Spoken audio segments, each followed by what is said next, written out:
জয় নিতাই, জয় গৌরহরি। আজ আমরা উপস্থিত হয়েছি শ্রীহরির পবিত্র ভোগ আরতিতে। এই আরতি শুধু একটি প্রথা নয়, এটি এক গভীর প্রেমের প্রকাশ ও ভগবানের প্রতি নিঃস্বার্থ ভালোবাসা। চলুন ভগবানকে ভক্তি ভরে ভোগ নিবেদন করি ও আরতির আলোয় মাতি এবং হৃদয়ের অন্তঃস্থল থেকে ভগবানকে আহ্বান জানাই।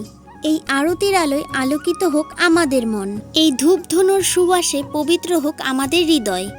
ভোগ নিবেদন সম্পন্ন হলো। প্রেম ভরে নিবেদিত এই ভোগ ঠাকুর যখন গ্রহণ করেন তখন তা হয়ে ওঠে মহাপ্রসাদ। মহাপ্রসাদ শুধুই খাদ্য নয়, এটি ভগবানের আশীর্বাদ। যে গ্রহণ করে সে পায় শুদ্ধতা, শান্তি ও শ্রীচরণে প্রেম।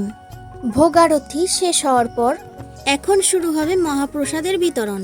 আপনারাও ঘরে বসে এই পূর্ণ তিথিতে শ্রী গৌরহরির চরণে কিছু নিবেদন করুন আর হৃদয় ভরে বলুন জয় রাধে শ্যাম।